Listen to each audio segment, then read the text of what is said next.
जैसा कि मैंने आपसे बोला था कि मैं सिंथेसिस के अंदर कंपाउंड की नई वीडियो बनाऊंगा। Now you can compound compound के अंदर जितने भी वर्ड हैं उनका मेरे सामने लिखा है, देखो। एंड, बट, सो, अदरवाइज और यट। मैं साथ साथ इसका अर्थ भी बताता चलता हूँ।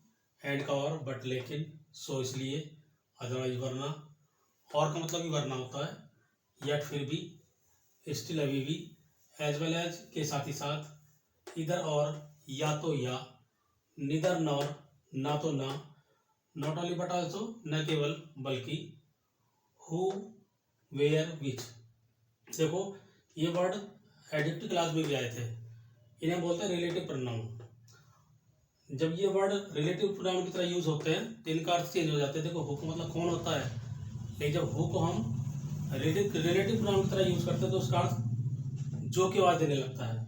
वेयर का मतलब कहाँ होता है, लेकिन जब उसमें हम यूज करते हैं सेंटेंस के बीच में तो जहाँ की आवाज देने लगता है।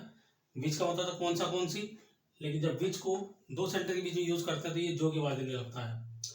नेवरथलेस का मतलब परंतु, तथापि। वेयरएज का मतलब जबकि, और वाइल का मतलब जबकि। Now look at first sentence, make haste you will miss the train. Make haste का मतलब जल्दी करो, you will miss the train, तुम ट्रेन मिस कर दोगे। किस चीज की आवाज आ रही है, जल्दी करो वरना, otherwise you will miss the train.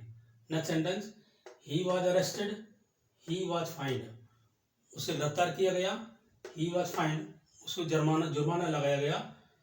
तो ही वॉज अरेस्टेड, उससे गिरफ्तार किया गया, एज वेल एज साथ ही साथ, फाइंड, उस पर जुर्माना भी लिया गया है। तो इसको देखो, यहाँ ही और वॉज द्वारा ले लाएंगे, एज वेल एज के बाद सीधा ये वर्ब रख देंगे। Next sentence, I visited Delhi, मैं दिल्ली घूमने गया, it is the capital of India, यह भारत की राजधानी है। I visited Delhi which is the capital of India, यहाँ विच जो देखो जो की बात है, जो राजधानी है भारत की।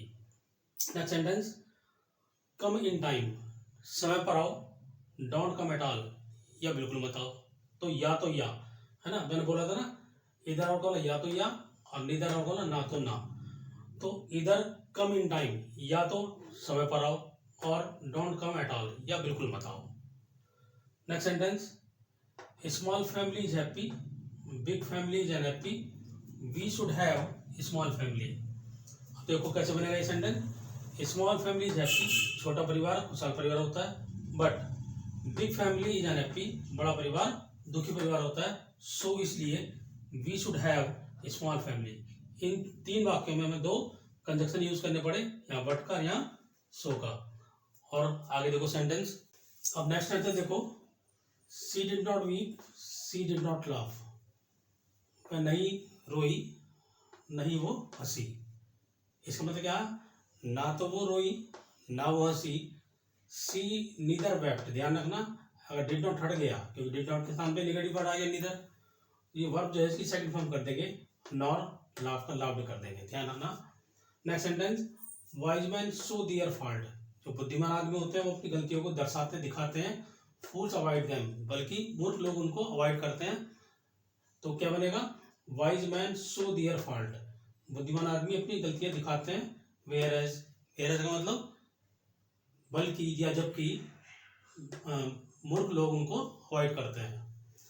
आई मेट रोहन, मैं रोहन से मिला, he gave me a book, मुझे उसने किताब दी। I met Rohan who gave me a book, उसने मुझे एक, जिसने मुझे किताब दी। यहाँ आवाज नहीं दे रहा, वो दो की आवाज देता है, जो की या जिसने की। Next sentence, Gandhi ji became immortal after his death, Gandhi ji अमर हो गए थे मरने के बाद।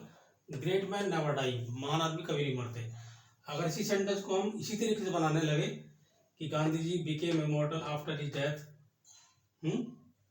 बिकॉज, क्योंकि, ग्रेट मैन नेवर डाई, महान आदमी कभी नहीं मरते, जबकि बिकॉज जो है कंपाउंड में नहीं आता है ना। बिकॉज किस में आता है, अगर आपने मेरी पहली वीडियो देखी होगी तो उसमें एड्रो क्लास दे रखा है, और एड्रो क्लास में बिकॉज का यूज होता है। ध्यान रखना, जो वर्ड कंपाउंड में, केवल दो तीन वर्ड ऐसे हैं जो कंपाउंड में और कॉम्प्लेक्स में दोनों में आते हैं, जैसे हु, विच, वेयर।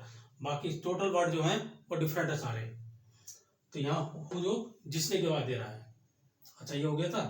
हाँ, इस सेंटेंस हमने कैसे बनाया, ग्रेट मैन नेवर डाई, महान आदमी कभी नहीं मरते, इसलिए क्योंकि सो आता है कंपाउंड में, इसलिए गांधी जी अमर हो गए थे मरने के बाद।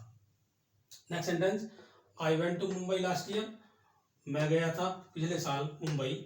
आई स्टेड देयर, मैं वहाँ ठहरा था फॉर 4 days, 4 दिन तक। अब देखो मैंने पहले ही वीडियो बता चुका हूँ, देखो यहाँ लास्ट ईयर मैंने क्यों लिखा, last year I went to Mumbai, Mumbai के लिए यहाँ वेयर आया है। अगर यहाँ वेयर के बीच में ये लास्ट ईयर रहता तो सेंटेंस गलत हो जाता, तो इसलिए मैंने लास्ट ईयर को शुरू में रख दिया, last year I went to Mumbai where, क्योंकि मुंबई एक जगह है और जगह के तुरंत बाद वो वर्ड आना, जिसलिए हम इसको यूज करा है।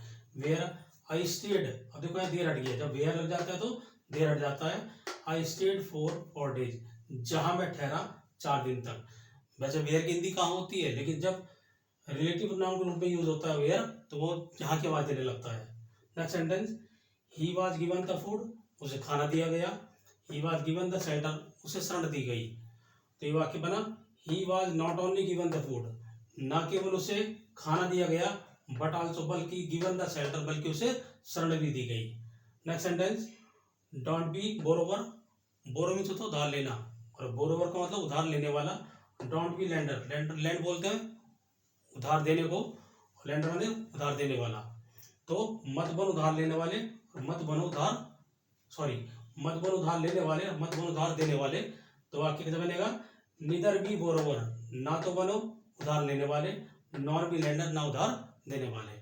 ठीक है, ये मैंने बहुत सारे सेंटेंस आपको कराए और आशा करता हूँ कि ये कंपाउंड सेंटेंस समझ में आ गए होंगे। पर ध्यान रखना, कॉम्प्लेक्स सेंटेंस में जितने भी सेंटेंस है ना, उसमें केवल बताया मैंने हु विच वेयर को छोड़कर, बाकी सब डिफरेंट है। अगर सो इसके अंदर आया है इसलिए, तो सो कॉम्प्लेक्स में नहीं आता, बिकॉज कॉम्प्लेक्स में है तो बिकॉज इसमें नहीं आता, है ना।